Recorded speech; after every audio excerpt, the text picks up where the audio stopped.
that people that were, that are confused, we know the actual features and benefits they can derive in this new tax law. Joining us today is one of our fathers, a fellow of the Institute of Chartered Accountants, who also doubles as the chairman of the Muslim Congress Lagos State Honorary Advisory Council of Patrons, ACOS. Is no other person than Alhaji Prince Said Lasisi. He will unpack the new tax law features, benefits, and opportunities therein. I implore you all to listen closely, note your questions, and all these questions shall be addressed after his presentation. Once again, I welcome you to this webinar, and I pray you enjoy the session. Thank you. Assalamu alaikum wa rahmatullahi wa barakatuh. Wa alaikum assalam wa rahmatullahi wa barakatuh. Thank you very much, my director, for welcoming us. Almighty Allah continue to be with you and accept your welcome address and act of ibadah. Amen. So we quickly move to the next item on the agenda, which is a lecture. That is the purpose of our being here today. And like I said earlier, the topic to be discussed is navigating the opportunities of the new tax law and Nigeria's economic outlook. The eminent lecturer that is to deliver the lecture is a fellow of the Institute of Chartered Accountants of Nigeria, ICAN, and he holds a Bachelor of Science and a Master of Science in accounting from the prestigious University of Lagos. His career of over 25 years with distinguished records of leadership and expertise extends beyond pure finance. He has established himself as a leader across diverse industries, including maritime, oil and gas, banking, and aviation sectors. His previous roles as a group general manager of business development and strategic planning at CFAX Groups exemplifies his ability to drive growth and implement innovations.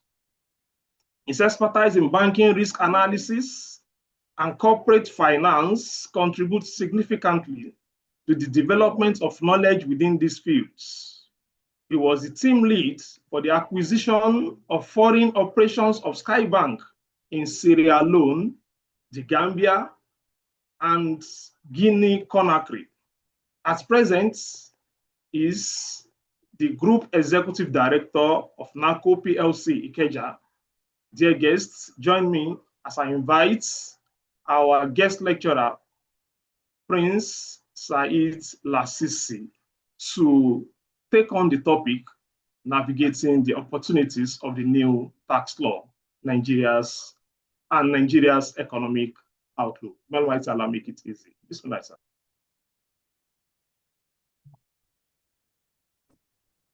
Assalamu alaikum wa rahmatullahi wa barakatuh. Wa alaikum assalam wa rahmatullahi wa barakatuh. Yeah, so I think you need to make me an host so I'll be able to share my screen, except you want to share from your end. One of the co-hosts or something. You can share your screen also. You can share your screen. Okay. So I welcome every one of us to this interesting topic, because this is not a topical issue, because of a lot of misconception happening around this new tax law. So I'm sure by the time we navigate through these few slides, we'll be able to have some more information, and now let us all see as accountants and as Muslim brothers. So what can we gain as a professional from this? Because there are actually a lot of opportunities that people are not looking at. So we as professionals, we should not join the politics, let me say, because even those people that are criticizing this knows the importance of this tax reform. To a lot of people, especially individuals, or SMEs. I'm sure they can never get it as better as this, including manufacturing company. But let us navigate through this, and I will also implore us, let us be interactive as much as possible so that we're all sharing knowledge, and there are a lot of development that has happened, especially on the issue of the gazetted copy and the one that has been passed by the two harmonized version. But by and large, I think those are about maybe less than 5% issue. So we should just see. I think I should be able to share. Can you see my screen? Yes. Okay. Okay. Yes, sir. Yes, sir. Okay. So within the next 30 minutes thereabouts, I'll be speaking on this. So like I said, let us be interactive as much as possible, and we'll note all questions and comments. And so may Allah make it easy for us. Bismillahirrahmanirrahim. Thank you so much. So we're looking at this. This about 7 guidance in the table of contents in a way that will. So we'll look at introduction. We'll look at the overview, understanding the new tax law, the key reforms that are therein, the opportunity that's been created for both businessmen, professional, the government, and the citizen alike. So we'll be able to see it, and also for doing in terms of the strategic implication for all stakeholders. In business language, when you say stakeholders, it comprises of everyone, including the shareholder, the public, including the market that you are selling to government, like that. So we're all stakeholder in this sense.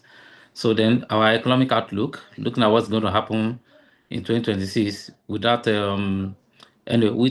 without looking at the force majeure that might come to play in terms of what is going on around the world as we speak. Then we look at the conclusion, then we can take few questions if there are. All right. So as we are now, can you hear me clearly? Yes, sir. Okay, thank you Yes, so sir. much. So we can see at the formal introduction, where do we stand now as a country? So we are at this point where people actually don't know what they want. We look at a lot of the narrative that is going on. Oh, should we suspend the new tax law? Should we suspend the reform? Some people are even talking about, oh, bring back the first subsidy. We don't know what the money has gone, the savings and everything. And sometimes those of us that have opportunity of traveling far and wide, we just laugh at the kind of conversation going on back home in Nigeria. It's so unfortunate that we should still be talking of buying fuel at 200 naira at this period. Although people that don't know how understand how economy work, those are the ones that living in those dark. I'm sure we're not going back to that day. But the question people will ask, what has happened to the money that government have saved? Which are the legitimate question. Are the money turned into Eldorado? Is Nigeria better than what it is before? Are citizens able to have enough purchasing power and more disposable income to be able to live the lifestyle they prefer to live? But looking at the wide-range physical, monetary, and social reform, we can see as a professional, the country is actually transitioning from macro instability towards a more sustainable growth plan. So, and central to this transition is the introduction of the Nigerian Tax Act. In this act, we have about 4 different legislations that talk about the National Nigerian Revenue Service on its own, which would be like the Establishment Act that is governing the tax law. So we'll look at them, all those 4 acts that are involved in this. And most of the large 4 firms, they've done a lot of webinar looking at the 2026 economic outlook. Some of them are, but the most important is that both of them are agreeing on one thing, that our economy is going to grow in 2026, and they have their own parameters that they are using. So what if our oil production increases? People will ask, oh, let's say Nigeria oil production if we increase. What happens if America is able to seize Venezuela and take over the oil and flood the whole market? So once our oil sells less than, I think the average price that our oil can sell is about $65 per barrel. Anything below that, then we'll be in trouble. We won't be able to meet our budget revenue projections, So if that eventually happens, so will Trump stop at kidnapping the president? Will he actually go and invade the country and take over the oil production and everything like they've done in some other country in the past? Well, we are all on lookout. Let's see if he's able to do that. But without that, maybe whatever he has done will end in, what he has done to the president, because it might take another level of maybe war or something for you to go to that kind of. But if there's a war and other interests actually join, what's the implication for Nigeria? Let's say maybe Russia and China, for example, and other Europeans are able to say, no, you cannot go to this country and enslave the people and start taking then there will be war. The oil production price may get high because there won't be a lot of supply there. In that case, Nigeria might be gaining because we're having a lot of money on oil. So you can see most of these things have their own force majeure. It depends on what it be. Then when you're looking at service expansion, which I think our economy is actually growing, we might have a lot of service expansion, a lot of company coming in. And just as yesterday, in terms of FDI, it was not, there was a report that came out that said about 40% of our influx into the Nigerian capital market came from UK investors because they've seen opportunity in our Nigerian economy growing from 2026 and beyond. So a lot of FDI are coming in just to make sure that they quickly take position before the whole thing is saturated, So then this discussion will now see how do we as stakeholder, how the government, how the businesses and investors, how do we navigate the opportunity created by the new tax law within this framework that we have. So, but look at our inflation. We had about in November, we have 14.45, but at December, the headline that was released says it's about 15.5. So we have about 1.05 growth in inflation. So it's still a concern. So how do we get inflation to single digits? Let's hope that we can achieve that in 2026. If we're able to grow to a single digit, then we might be talking, because when you say inflation is reducing actually, does it translate to more disposable income for Nigerians? Are people able to eat 3 square meal a day? And from the projections, people are saying, I've seen people saying Nigeria is about 300 million population, but in the official one that we have, we are saying about 250, thereabout. So if you are saying 62% might also go to poverty, that's actually a concern. The more people go to poverty, the more social problem that we are having. So, and why will people be going to poverty in a prosperous nation when you have all the resources, so to say? If you've go to a lot of other countries, including EU and even my current location, which is in Istanbul, they don't have any resources, but they are able to create the economy for people to actually have something to do. So what are we doing in Nigeria? We have all these resources, we have everything. How we are harnessing it to the benefit of our people? That's what we need to need. And the most challenge that we have now as a country is the issue of the security. And this security, is it man-made? Is it created by the political losers? Or is it an endemic system problem that has not been resolved in the past? Those are the issues that government need genuinely to actually look into to see how this can be curtailed. And when I say security, the next effect is also food insecurity, because if farmers cannot go to farm to produce, how are we going to get food to eat? Then we also go back to importing food, common food that we can produce. Then we have a strain on the foreign exchange that we have. So then all those games might be reversed, in a way. So we have to actually tackle most of these challenges that we need to look at. Get inflation back to single digits, tackle the security challenges I think the government is doing now, in fairness to them. If they're able to sustain this and make sure that these are at least 99% eradicated, then people can go back to their farm, the economic activity can come up again. Then we'll be back as a prosperous nation and peaceful nation that we used to be in the past. So the today's discussion will bridge the physical reform and economic reality, drawing on the current data that we have and forward-looking strategies that we'll be looking at. So quickly, let's look at our overview of our current economic environment. So we said inflation is to 14.5 in November, but as of December now, that was released about a few days ago, we have about 15.5% inflation. So, and we are projected to have 4.3 growth in 2026, which is good. I've seen a lot of World Bank releases, and also supporting this, that Nigerian economy is going to grow. We're not contracting, we're growing.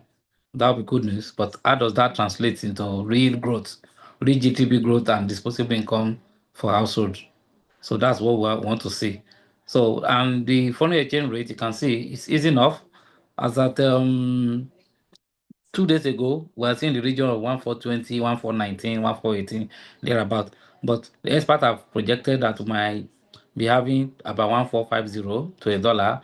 If it can be like this throughout the year, or worst case scenario, we get about 1,004, which means the naira is appreciating.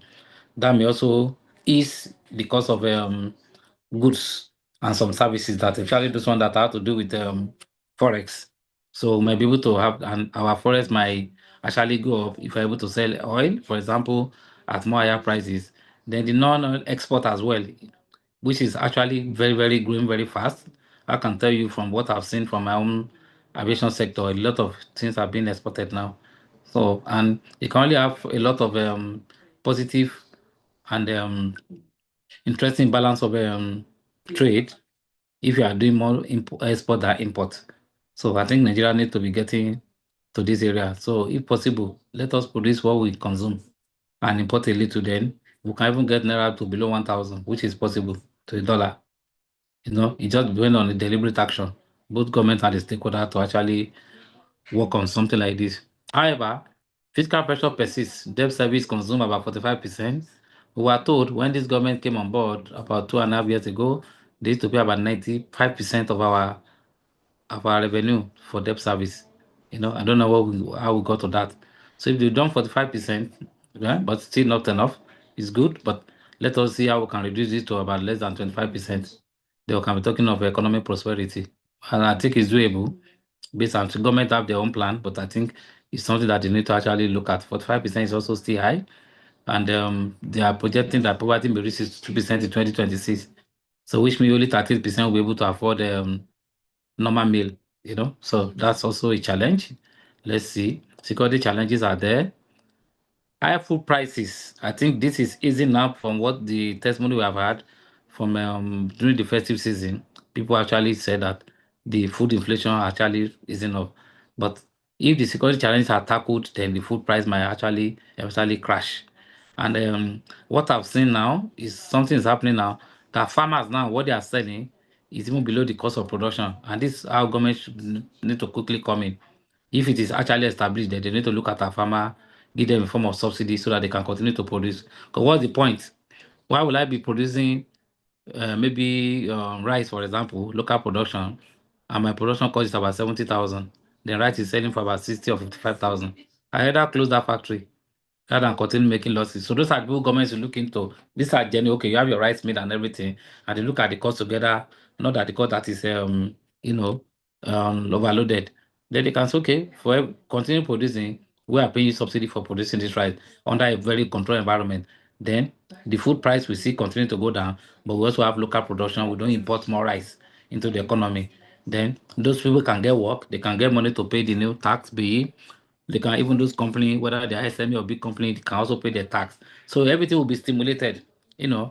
So I think that's what we should encourage our government to do. Look at those people that are producing locally, and now their cost of production is not even enough to the market price. Those are people that actually need subsidy to be encouraged to continue to help the economy, because they are employing people. They are also, you know, a lot of services that is attached to the factory. So we'll look at and that as well. So reform like Nigerian Tax Act aim to boost non-oil revenue, while sector like ICT, finance, and mining drive growth. Monetary policy is tight, NPR at 27%, but I believe NPR should be below 20% by the end of this year. Otherwise, why will I, as a business person, be borrowing money at a this kind of rate? So if I'm doing NPR plus 2%, that's 29%, 30%. What business do I want to do with the risk that we have around? So, you know, I think that's not encouraging enough. After inflation is drastically, I'm sure government is going to look at this NPR position so that people can actually have access to fund to actually drive their business, and, you know, eventually the net effect is everybody's benefiting. People can get work, they can get salary, government get taxes, the company, you know, pay dividend to shareholder. Then a lot of social services, everything will be working in the right direction. Yeah, despite strong revenue mobilization, particularly non-revenue, debt service continues to absorb nearly half of government revenue. This context has called the urgency of tax reform, expenditure efficiency, and private sector-led growth. So let's look at the new tax law as it is. This is one of the most comprehensive fiscal reform in recent decades. Its core objective: widening the tax base, improving compliance, reducing leakages, and supporting economic efficiency, rather than increasing tax rates. People have actually not sat down to look at this. Actually, there's a lot of benefits. So I think what the government should actually do is to get a lot of more people to the tax net. Then, with this reform that I've spread to the act and everything, I think we're on the right gap. Apart from the issue that the political actor, the issue of the VAT, that they want to distribute, why should people get? That is secondary. That is for politicians. But in terms of the real reform, I think it's something we need to look at. And look at what we have done. We have a new unified digital system. So changing the FRS to NRS, target of 18% tax to GDP by 2027. And some of the key reforms include the CIT. Everybody pay 30% as company income tax. But they're now saying SME now, your tax rate will now be 20%. And we are going to look at the definition of SME as we go on. Those companies that have within that particular bracket, which I can tell you, most 60-70% of companies will fall within this category. So the mandatory thing for all account for those that don't have. So now we are trying to recognize crypto too in Nigeria. I'm sure there's a regulation they are working on, if not already done on that. Then the VAT on digital services. I saw one thing going on social media that government will start taxing your money. If you transfer 10,000 to somebody, you have to pay more. No, you are still paying what you are paying based on the charges. What government is doing to tell the financial institution, this money you are collecting, you are supposed to also remit part to government as part of the digital service that you are getting. It doesn't concern the people that are actually sending the money. So then the withholding tax, so the penalty is increasing. Withholding tax had its own regulation before. However, I think they're just trying to work on this. They also giving more incentive. When you're an agricultural company, you are exempted from a lot of taxes that you don't pay because they are trying to encourage agriculture. So even manufacturing company are also getting most of these double tax that we used to have. Everything has been streamlined into one so that if you don't pay different taxes, and by the time you have duplicity of taxes, what's the point? Why do you want to set up business? Some people even prefer to put their money in money market and just sleep. They don't have any headache of start tackling this. Oh, there's no NEPA, there's no diesel, the tax man is coming to shut down my factory. So we need to stop all those and actually stimulate the economy. We have a growing population where we have more than 70% of our population as youth. So what's going to happen? You need to also keep them engaged so they don't go the way of bandits like we are currently having in the northern part of the country. We actually need to stimulate the economy, give employment to our youth, so as everybody is busy. And they say, an idle hand is a devil's workshop. So we don't want to have that going forward in this country. We have a lot of challenges already. Then they are talking about the e-invoicing and the automated compliance. So they won't even want you to file your own return. Don't let even taxman come file your return and everything. If they need for any top review or whatever, they come back to, you are paying this, or you need to pay more, or you have even overpaid, you are going to have a credit. So it's encouraged that people should actually file the tax return. So that's not a big deal. So the reform basically is able to improve predictability, transparency, and fairness in the tax system, thereby strengthening investor confidence in our economy. So these are the 4 legislation that I was talking about in my earlier remark. So we have the Nigerian Tax Act, we have the Tax Administration Act, the Nigerian Revenue Service Act, and the Joint Revenue Board Act.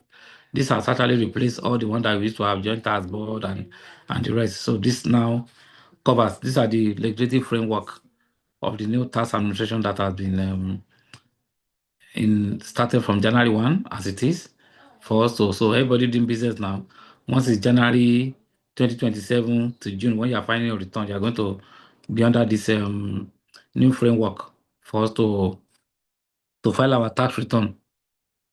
So, and the objective has been there, and the way they have been designed and developed into a framework is to ensure transparency and equity across all levels of government and sectors of the economy. So now look at the major changes from the personal income tax to the company income tax. For personal income tax, for example, the recent reform in PIT introduced a simplified registration process designed to ease the burden on the individual taxpayer. So what they are saying that I have an NIN, for example, now, is that my NIN I can use to generate my tax ID, which is unique to me. So that when I'm finding my return through my employer, for example, every 31st of January, you're supposed to file your return to the relevant tax authority, which in this case is the State Board of Internal Internal Revenue, for states. For federal, it's the Federal Internal Revenue Service. So, but each state have their own state tax agency.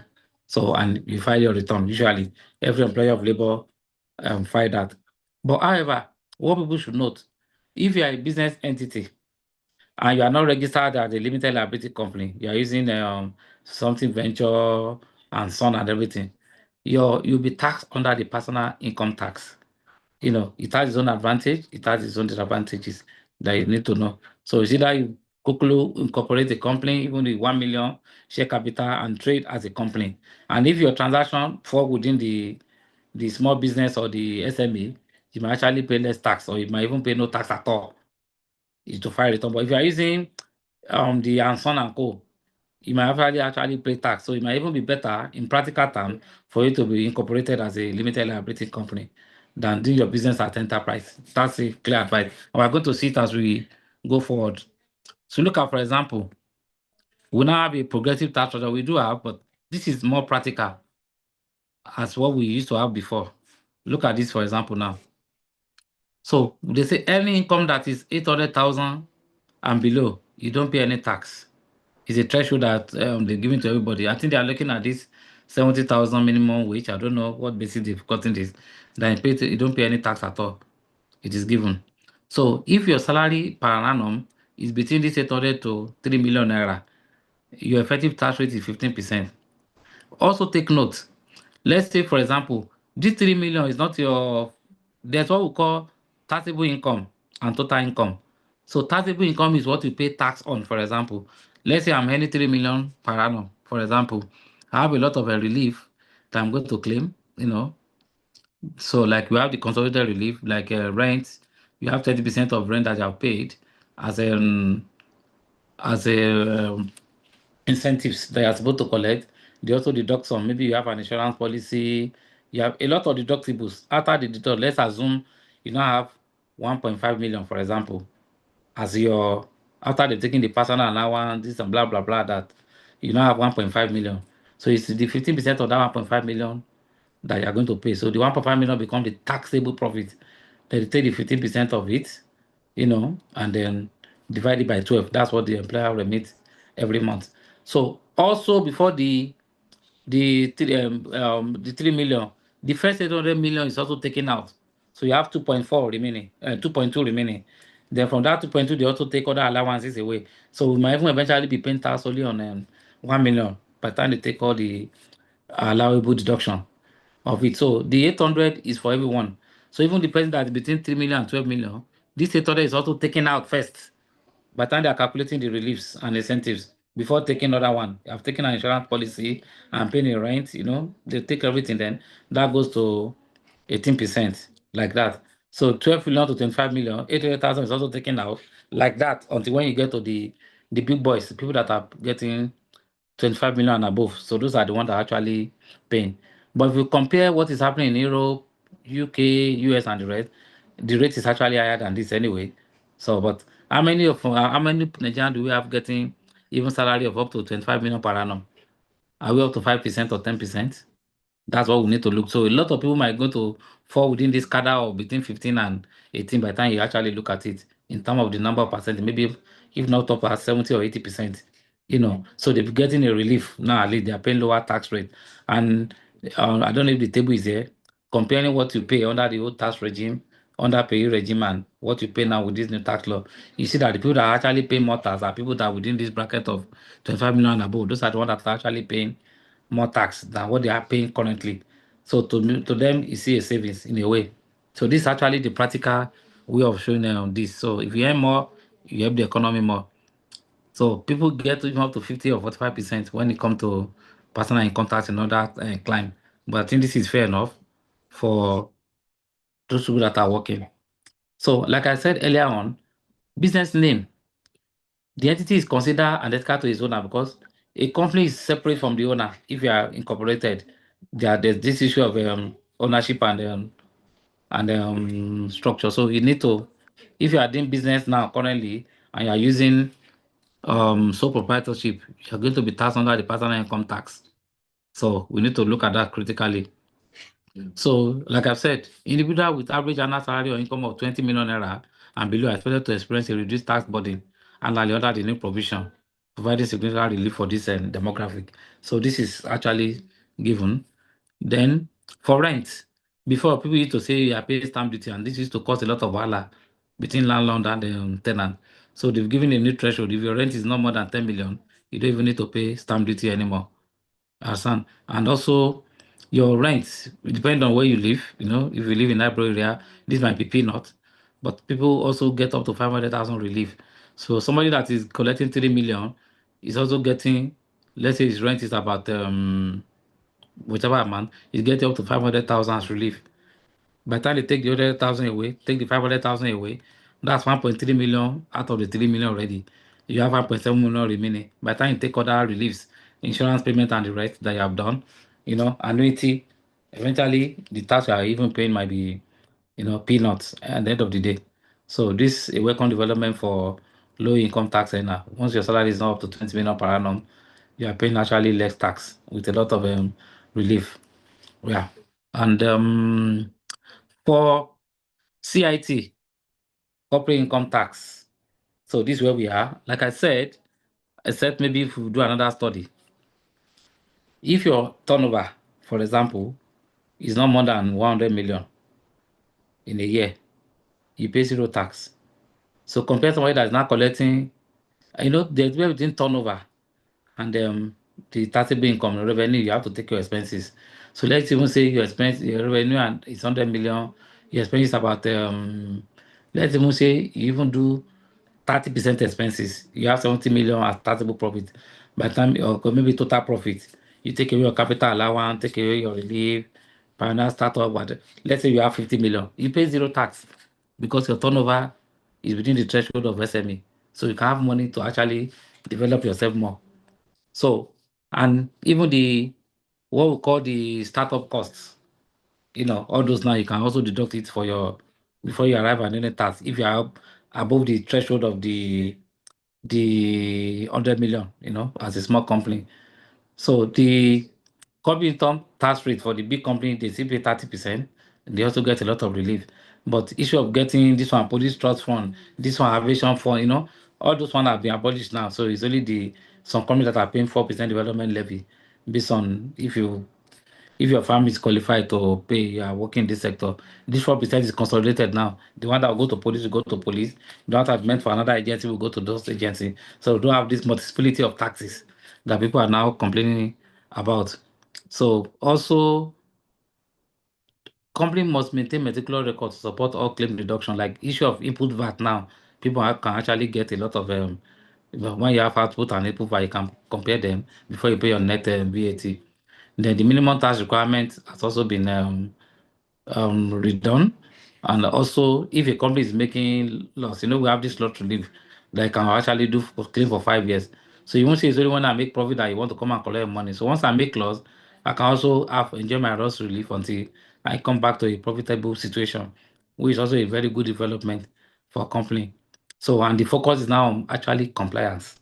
Let us file our returns, disclose whatever. If there's any error, they're going to come back and we're going to sit down and see, okay, I'll pay more tax, I'll pay less and everything. They can pay the remaining and move on. So, you know, a lot of people will need to come to the tax net so that all also can see the benefit of this, you know, and look at the donation of tax. Tax is compulsory obligation of everyone without expecting something return, isn't it? That's the historical definition of tax. So people say, nah, what are government doing with my money, blah, blah. No, no. You still have obligation to pay tax. There are a lot of things that government do that people don't know, like a protection of the corporate existence of the country, foreign affairs. You know, there are a lot of things. So all about it, but people don't even ask questions in once you step out of Nigeria, this story of that don't pay tax doesn't arise. It's an obligation that everybody know that they have to pay to keep their country going. The other option is for us to be slave to external power, and that one, who would that one pay? Then we'll be in trouble at the end of the day. So that's why we have a government, and we must fulfill our obligation as a responsible citizens. So a lot of people have been talking about this CGT, capital gain tax, so the rates from 10 to 30%. I used to know for disposal of property, people used to pay 30% or compensation for loss of employment, you also pay CGT. But I think those has actually been looked at. So if I'm leaving a company now and I'm collecting money less than maybe 300 million, nobody will come and charge me collect money for compensation of loss of offices. No, but only about 1 or 2% collect about 100 of million when they are leaving. Those are who government are targeting. That could come also contribute to the company revenue. So the issue of CGT, there's an issue that happened on the capital market. A lot of people around November, they are trying to exit.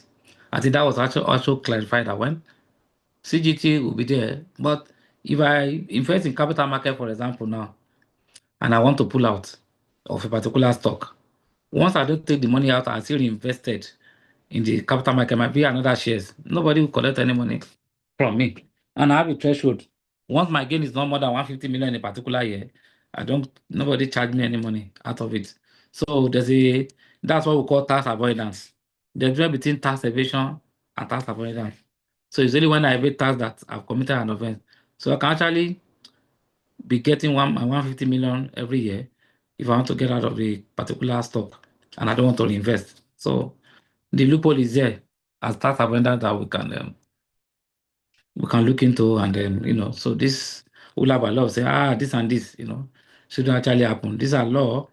I will know in other jurisdictions this actually exists. So there's no difference between what we have. It's just that the issue we have with Nigerians is about compliance, that people don't like to comply with tax law or file return. I think that's what we're getting to now on this. So, and if I transfer it share, okay, this what I'm talking about. I think something's blocking it from the stop. But I'll share this slide, which I think I've done with already. You can share to all the participants for them to also look and after the discussion that we're having now. So then there's what we call the ETR, the effective tax rate that people talk about. We also have a lot of companies that are multinational in nature. And as Nigerian, we also have double taxation agreements with other jurisdictions when it comes to taxation. So all this has been straightened out just to make sure that people actually understand the concepts and the framework that are coming up now in the new tax act that is now in operation. So look at this, for example. If you're a member of a multinational group and your turnover is about 750 million euro or 50 billion naira, whichever, so you are also to pay about 15% of the net income that you have derived from Nigeria. And also excluding frank investment income. So what's the meaning of frank investment income? If, for example, now I invest in a share or I invest in a bank deposit, so the return I'm getting, the dividend and the interest, has already been taxed as source. So dividend, for example, now they would have taken 10% withholding tax before the money comes back to me. So that money I have to exclude it from the computation of my total income or taxable income, because I've already survived tax at 10% from such investment for dividend or interest, as the case may be. So that can't be part of my taxable income anymore because I've already paid advance withholding tax on those ones. Yeah. So this also applicable. So free trade zone, there was an issue about free trade zone before that maybe government want to cancel. And the operational and framework of free trade zone is this. When you have a free trade zone, what do you mean by free trade zone? People that operate in that environment, they don't pay tax at all. So this usually happens. Let's say we have a free trade zone. I'm maybe assembling a product or manufacturing a product that are meant for exports. Also, this same product also comes into the Nigerian territory. So what usually happens is this. So after you have done your manufacturing and the customs are there, everybody is there, they see that, okay, this is going to Togo, for example. It's tax-free. You don't need to pay any tax as a free zone company on whatever you make. That's why you're working with a Nigeria Export Processing Zone. So that thing goes maybe by flight or by air or by road. It goes to that territory that you're manufacturing to distribute to. And that's why China and Dubai has a lot of free trade zone to stimulate the economy. So if perhaps maybe you are doing baby diaper, for example, so maybe about 10-15% of it also has Nigerian customer. So those one will go through the normal custom territory. You pay import duty, then they can now go to the market so that you don't actually affect the local production. Because if they don't collect tax on those ones, the import duty I'm talking about, which means the one that are local production will not longer be competitive, and you are going to kill their business, which means a lot of people going back into unemployment. So that's where free zone operate, and it has been clarified here in the new tax act as well. Engage in export out of Nigeria are exempt. Look at it, out of Nigeria, provided they are not part of multinational group. For multinational group, they've already taken care of them. That the net profit that you're having, they are going to give us about 15%. So there are a lot of free trade zone enterprises in Nigeria as we speak. We have one in the aviation sector as well, and while the rest are for the one that are including seaport and land borders. But it's actually this issue will have been clarified. Before they are thinking free trade entity also are going to be paying tax. So that's why a lot of people slow down that business. I think this will make them to come back to what they are doing in the past. Yeah. So this other one that we need to look at is VAT. We also have some update on VAT. So we have this expanded thresholds and the input claimability. Before now, a lot of people it's difficult to collect your input tax. We are just paying output tax.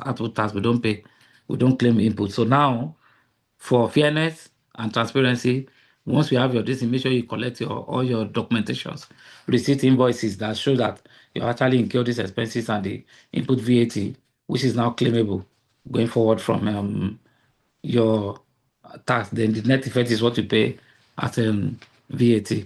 So most of this is about compliance, and people should actually keep actual record of what they do. So now this will also help company in terms of by the time they are calculating your your VAT remittance that you are doing. So this will also give you more dividend to shareholder, as the case may be. So I've spoken about this, and the issue of what's also I need to talk about the zero rated items. If you look at the essential item that have been given, including diesel now, for those of us that are in manufacturing, you don't pay VAT on diesel anymore. So that's also reflect on the price of diesel. We already have this list of items like food item, medical products, educational material. Electricity now has also been exempted from VAT, which means the cost of doing business will also reduce in a way. So, and if you pay VAT input, you should be able to also recover your money.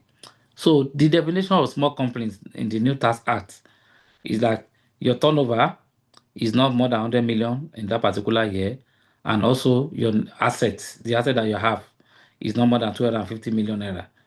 So you are VAT exempted. You don't need to pay any. You don't need to charge VAT or pay VAT when you are doing your transaction. So this, like when you are actually a genuine SME, this new tax law is to your benefit. And the question I'm throwing open to us, how many, if you look at the lot of companies in Nigeria, 60-70% are actually SMEs. So this is a big relief. So instead of me to pay 20% that has been reduced for people that are, I don't even need to pay any tax at all. So which is a very good development.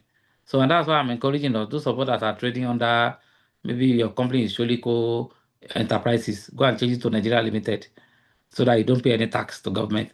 Because as long as you are doing your enterprises, you are going to, by the time they calculate your taxes based on PIT, you are going to pay money. You can't escape it. It's when the volume you are doing. But if you are doing enterprises and you have this, how many people get up to 100 million turnover? I don't think we have a lot.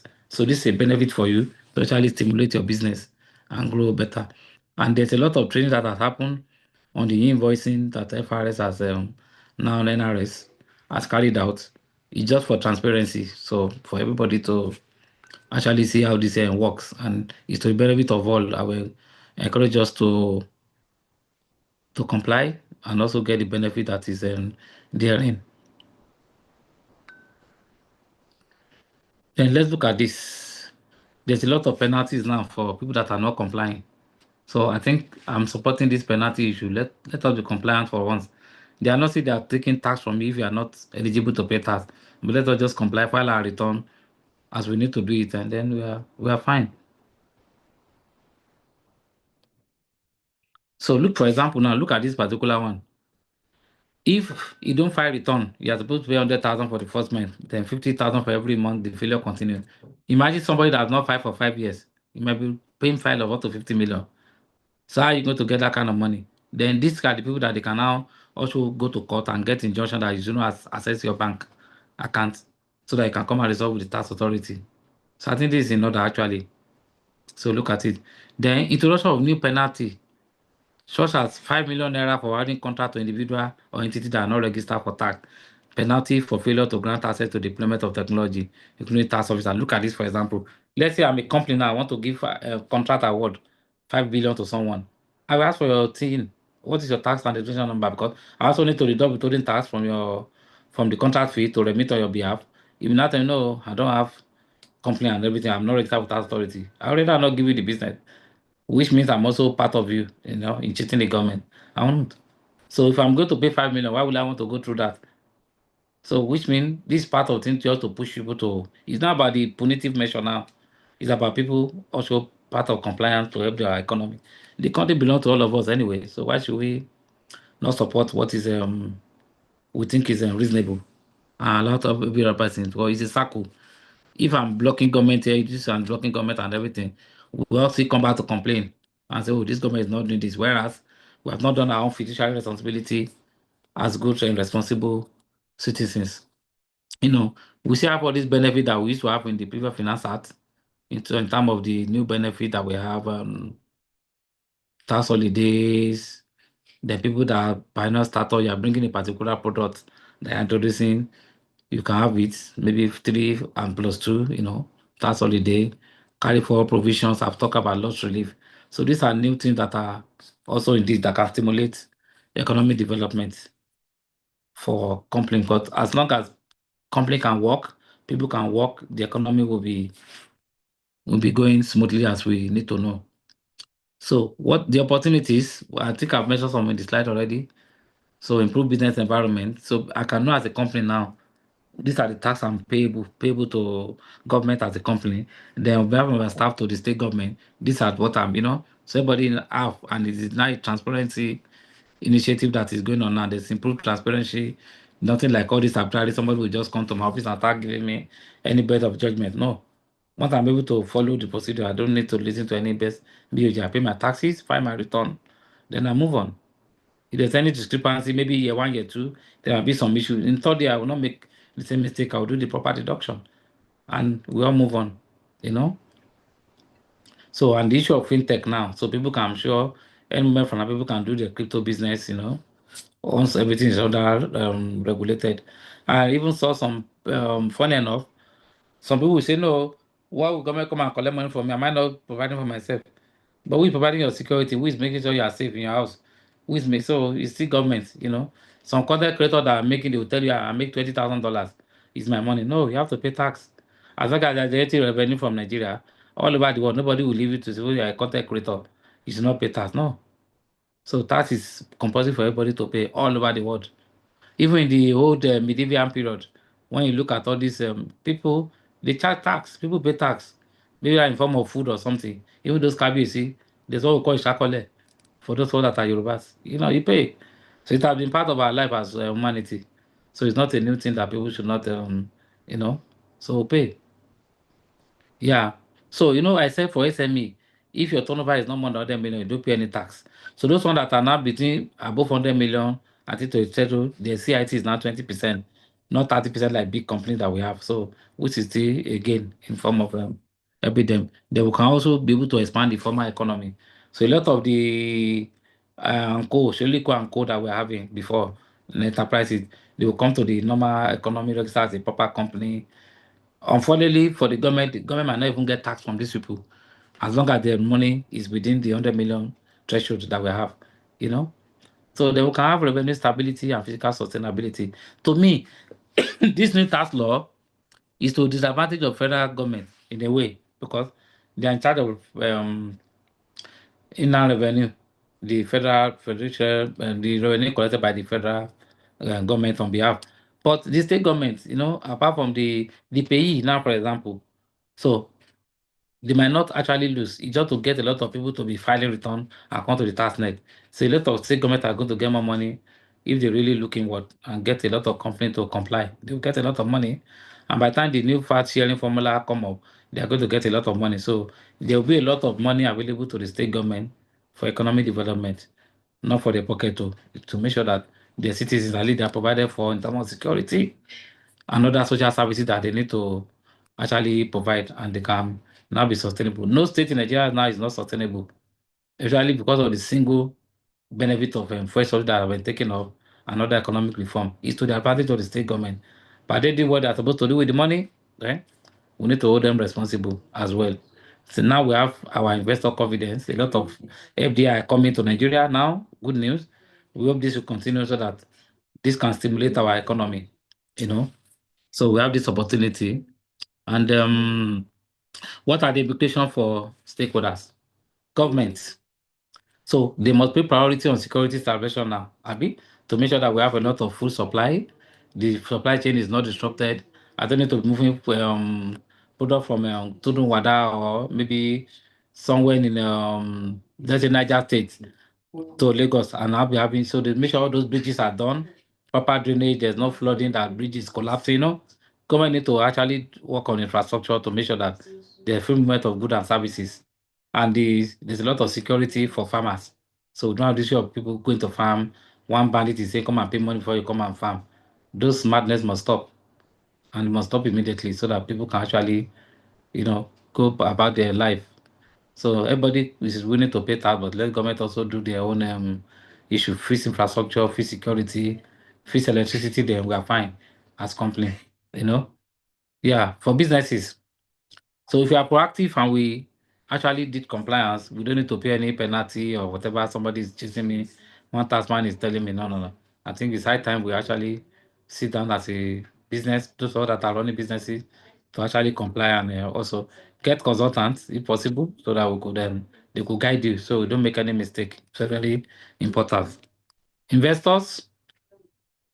So investors look at everybody look at opportunity that they can get. If I want to operate in the agricultural sector now, I know I'm paying less than zero taxes. It's high time. Once there's security, I can go to agricultural exports, export of food production, whether locally and international, and I pay no tax. I can bring my money and come and do this. So since the macroeconomic policy are also okay now, the risk is lower. The only issue that can shake us at Nigeria now is if this issue of oil trade that is going on, because almost all the big power now, they are turning to bandits. Russia is taking over Ukraine, America is taking Venezuela, China want to take over Taiwan, they are becoming bandits on their own as well, By the time that happened, then everything is disrupted. So imagine if we have had the attack the America and Israel were planning on Iran, what would have happened now? Maybe Iran would have destroyed all the bases or targets out, then would have been a serious crisis. Maybe third world war would have been offering. There won't be any economy for anybody in the world, So thank God that hasn't happened. So there are a lot of threats, a lot of force majeure that can happen that will render whether policy, everything will be useless because we are part of the international community and we do international trade. So how are we going to survive? So for policymaker, so by the time the security and all this the food inflation, everything is up, everybody can actually position itself. What do I want to do? When government have done their own, this is my own part I'm doing. I can now do whatever I need to do, then everybody have part of the inclusive growth and sustainable growth, then the company is better for all of us to live in. So looking at what has happened, revenue approving, no doubt, like I said, both for federal government and state government, they've never had it as good as this before. And I was somebody is even saying that they are getting like 3 times what they used to have. So there's a lot of cash in the system, but what are these cash used for?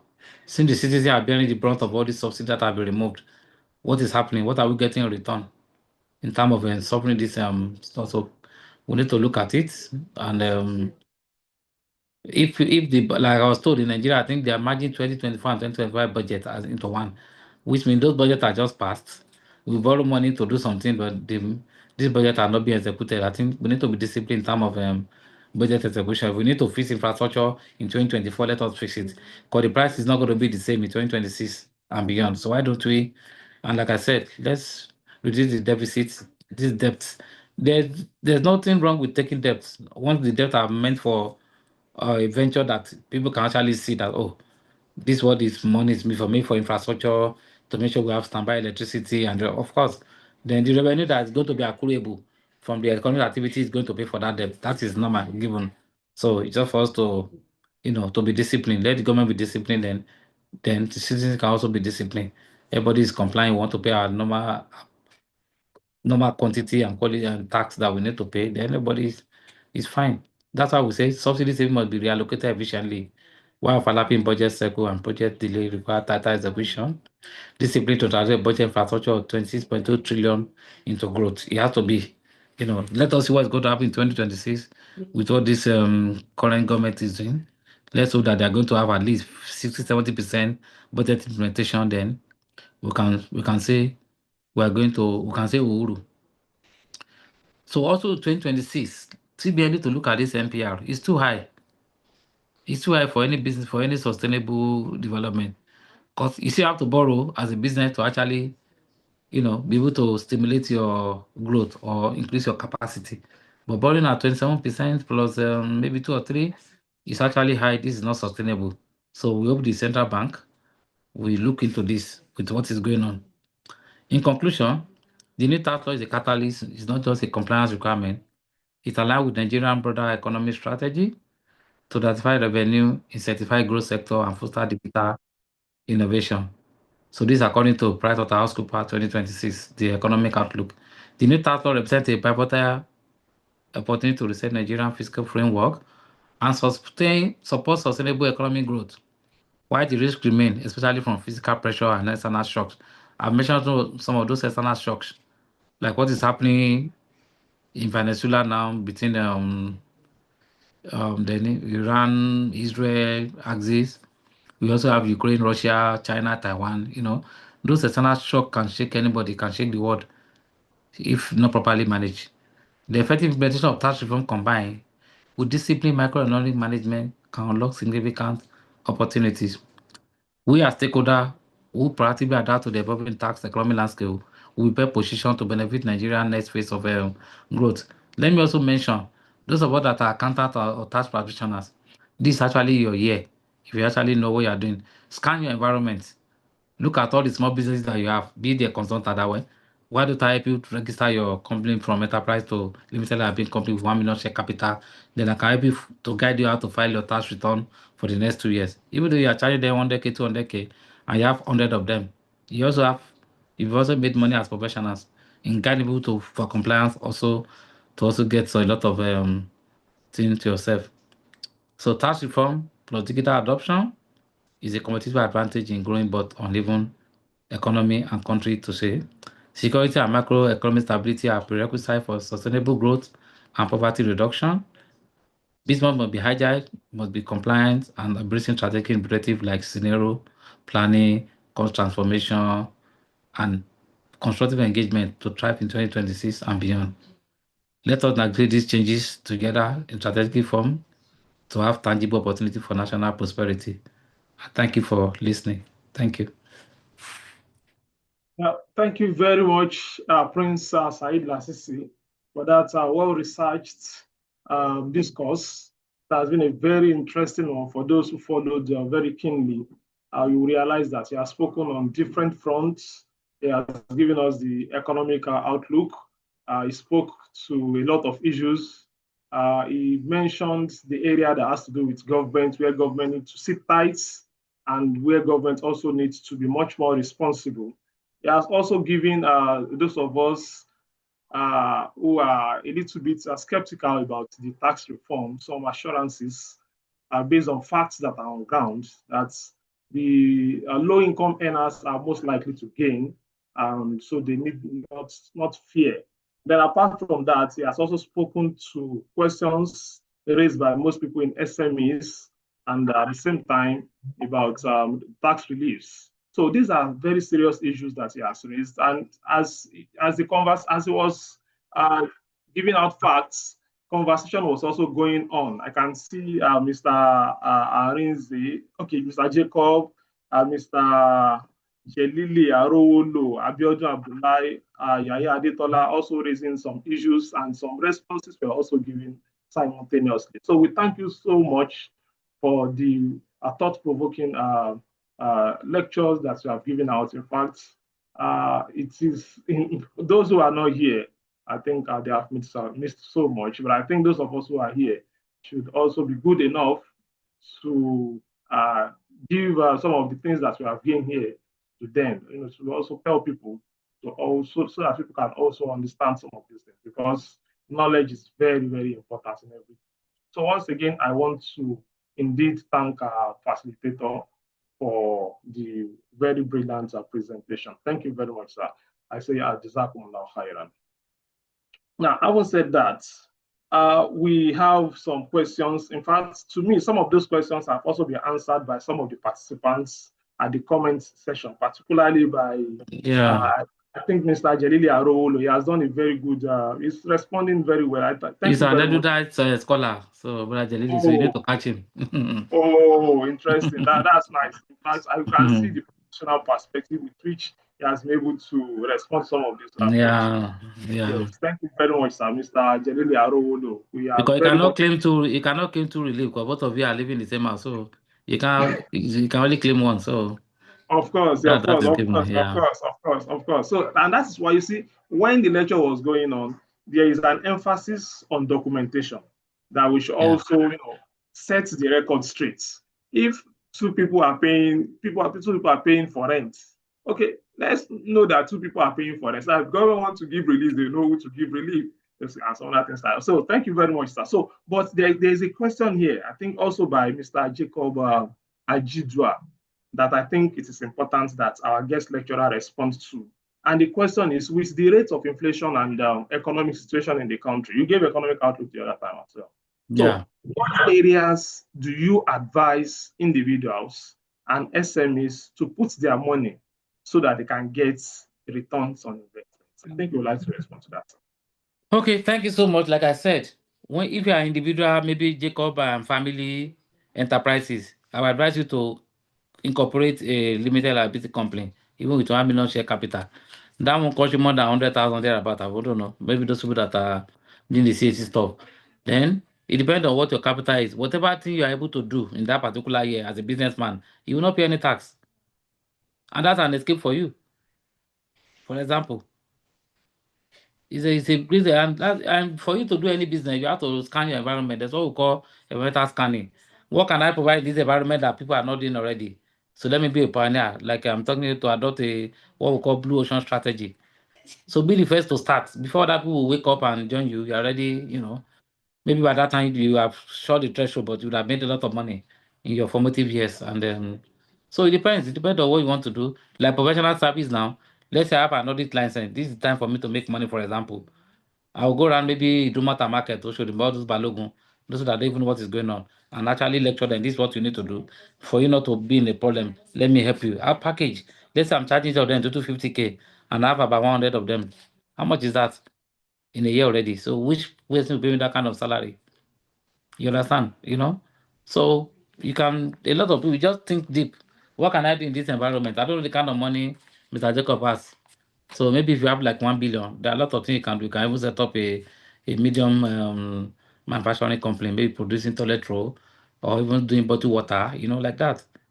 Then if your turnover that you are declaring is no more than 100 million, and maybe I've used 250 to invest, you still not pay tax. So you'll be exempted. That's what the law says. What judge you to file your return? Get somebody pay 500K or so and file your return that this is my turnover, 99 million, and my net asset is no more than 500 million that I have 250 million. Nobody will charge you any tax. Just comply and file. Zero tax. So when people are still saying about fine, there's inflation in Nigeria, things are getting hard, but I wish people can also travel out and see that we are far, far, far better off. That's just the truth. That's just the truth. People are really getting it hard all over the world now, right now. Even the so-called Eldorado that people are talking about, UK, US, I've got a lot of people that want to come back home because it's not as what they think. So when we're in Nigeria, let us use the opportunity that we have in our environment to make the basis of it. So this tax law is not punitive, it's not to punish Nigerians, it's actually to support business company, business SMEs, some small SMEs to grow, actually. That's just the truth. And eradicate the issue of multiple tax that people are having. So I think it's the best thing to have happened to us. Thank you. Okay, thank you very much, sir. That's a very nice one. And probably you also want to, I think you have answered this to a very large extent, but probably you may want to lay more emphasis on it. There is a question that what are the areas where the tax reform encourages agricultural businesses, knowing fully well that this pioneer status, has been abolished by the new tax reform? Yeah, for agri company don't pay tax, so to say. I don't think that will be abolished with the new tax law. If you are engaged in agriculture, you don't pay any form of taxes at all. Because you are producing food for people to eat. No VAT, nothing, no tax. You are just declaring. Except maybe what you are now selling is now maybe get to the billions that and the government can say, okay, come and pay 20% of tax or something. But I think agri company, to my knowledge, it's tax free. If I know some people that are exporting agri product through our they don't pay any tax, zero tax, just like free trade zone companies. Okay, thank you very much, sir. Okay, let's take this last one because other questions have been attended to by. Yeah, I've seen that. Yeah. So let's leave that. Let's leave those ones. But let's quickly take this. Somebody is asking, probably is asking, what happens to 2025 audited reports as far as tax reform is concerned? Okay, yeah, because we are operating on what we call PYB, preceding year basis for our tax. So the 2025 account we have will still be under the old tax regime. So it's only account of 2027 that you are filing, which means financial year 2026 that is within this new tax law. So whatever you have done in 2025 is still under the old regime. So you are filing in 2026, you still follow the old regime, the 30% payment, whatever stuff, and the relief that you are having. Okay. Because payee is on AYB, actual year basis, you are paying per month. That's why they are commencing that from this year, January. But for company income taxes, whatever you have done in 2025 is under the same old tax law. Okay, thank you very much, sir.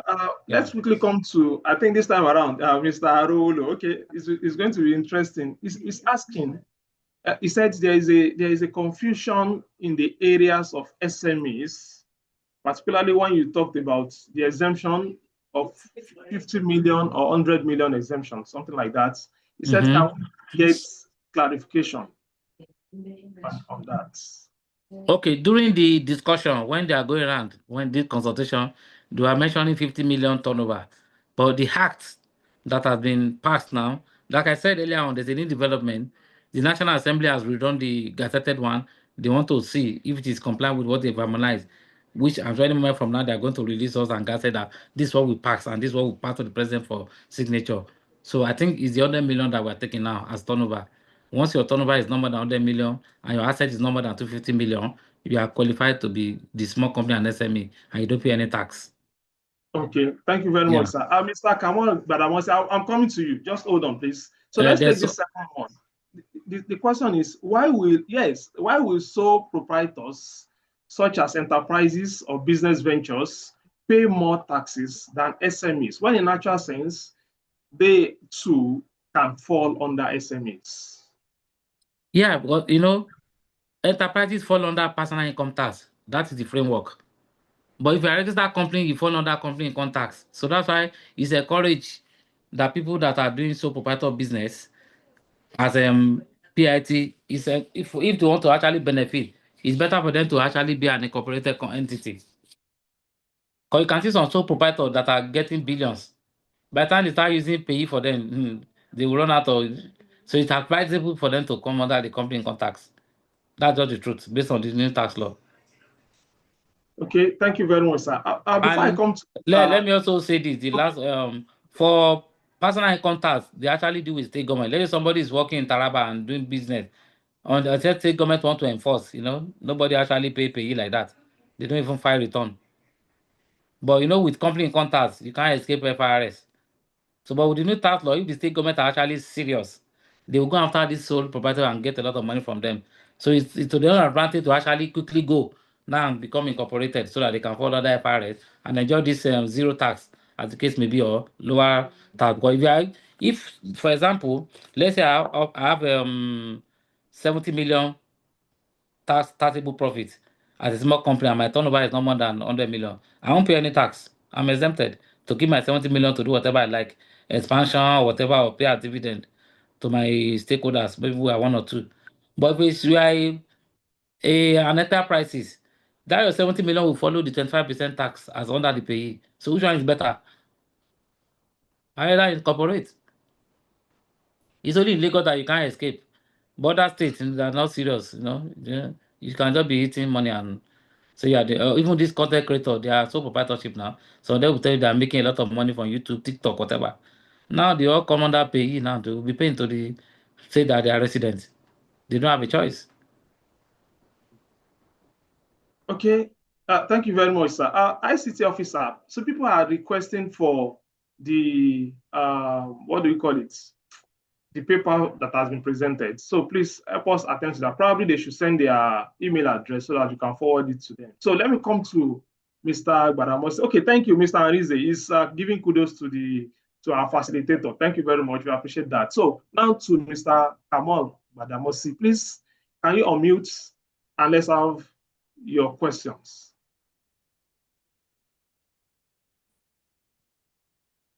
Mr. Kamal Gbadamosi, I can see your hand, your e-hand is up. Let's have what you have for us. Unmute. Okay.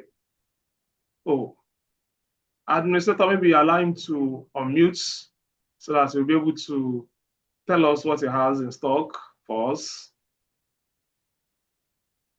Okay, while waiting for that, some people are already, somebody also asked if I'm pressed by time, but let me take this last one because I think the question is coming from a female, So the question is on the issue of businesses exempted from tax, will they still be paying payee for their staff? Okay. Of course. Payee belongs to state government now, so even if you have 2 or 3 staff, you have to still pay payee on their behalf, subject to the threshold. So let's say you are paying somebody 100,000, for example, that's 1.2 million. The first 800,000 is exempted. By the time you also add rent relief and everything, the person might not pay more than 3,000 or 4,000 a month, which is peanuts, actually, to the state government where the person is resident. So I think that is clear. So yeah. Now, Mr. Kamal Gbadamosi, are you there? Okay, so we may not be able to take that. So we will be trying to round it off because our time is fast spent. So let me quickly invite Alhaj Abdul Hakim Abdulaziz, the Deputy Director of the Congress Professionals, in Lagos State, to give us closing remarks, vote of thanks, and cap it up with closing prayer.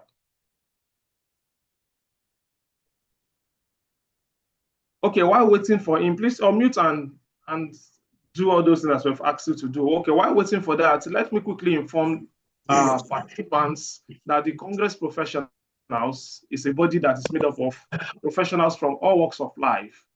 In as much as you are a professional, you are welcome to the TCP and you have a place and you have something to also contribute, because it's our view that professionals to a very large extent have a whole lot of role to play in the development of society. So we come together and discuss on how to move the society forward, especially if you're a Muslim. And at the same time, you are free to join us through any of our social media handles, which the ICT officer is going to display. ICT officer, please help us to display the social media handles. Then, so through that, you can join us. Apart from that, you are also allowed to make contributions if you want to make contributions financially or whatever otherwise. And we're also open to advice. We're open to ideas. Even if you don't want to be a member and you want to give us ideas, give us advice, of course, we are open to ideas. So please feel free to do that. So on the screen is our Facebook page. We have our websites. We have our YouTube. We have our LinkedIn. Okay, so you can communicate us through any of these channels at your convenience. Please, I will be happy to receive your communications. So the other steps are, please note, some people are already sending their email address so that I can forward the presentation, the paper that has been presented. So thank you very much. Okay, Let me come back to Mr. Malam Abdul Hakim Abdulaziz. He's not on sit down. We do that. Assalamu alaikum warahmatullahi wabarakatuh. Alaikum salam wa rahmatullahi. Thank you. Nice to have you. Please fill in the gap. Alhamdulillah Rabbil Alameen. Alhamdulillah for the success of this program. So on behalf of the organization, the organizers, I sincerely thank our distinguished lecturers for the insightful and well-delivered presentation. We equally thank our valuable audience for the attentive and active participation. We pray to Almighty Allah that insight gained today guide us toward better decision making and economic resilience. We thank Almighty Allah for the knowledge shared here today and for opportunity to reflect on matters that affect our nation and its citizens. We beseech Allah to put abundant blessing in our work, unite our hearts in purpose, and grant our nation's peace, stability, and progress. Alhamdulillah, Barakallahu fi Rajab wa Shabanan wa Baligana Ramadan. Amin. We thank our lecturer. Thank you for listening. For all the audience, we thank you. Assalamu alaikum wa rahmatullahi wa barakatuh. Alaikum assalam wa rahmatullahi wa barakatuh. I requested for closing prayer as well, but no problem. Rabbana taqabbal minna innaka antas samiul alim wa tub alaina ya mawlana innaka antat tawwabur rahim. Subhanaka wa hamdik. Shalla la ilaha illa anta astaghfiruka wa atubu ilayk. I think we have joined it together. Assalamu alaikum. Alhamdulillah. The closing prayer and a prayer. So we thank you all for coming. Jazakumullah khair. Wa alaikum salam wa rahmatullah. Alaikum salam wa rahmatullahi wa barakatuh.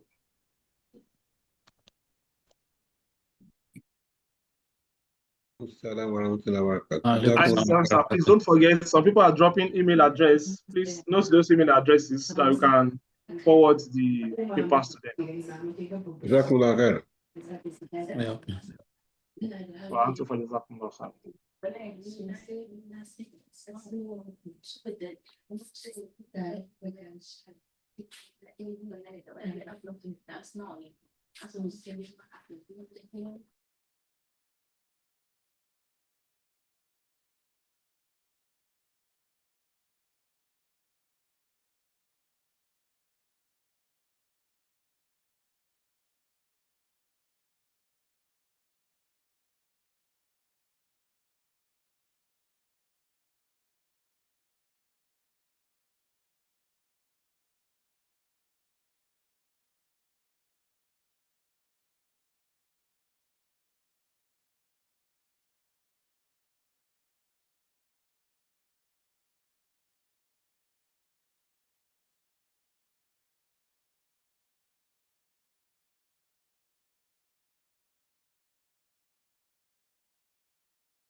Bro, Ejo, I note some of our email addresses. You like when ICT officers were kicked out, Ejo, so that I'm going to send the our Kenyan so. Hello. I'm copying them already. I'm back. I'm copying them already. Okay. Alhamdulillah, you're back. Thank you. I should go. Okay. I'll give you the deal.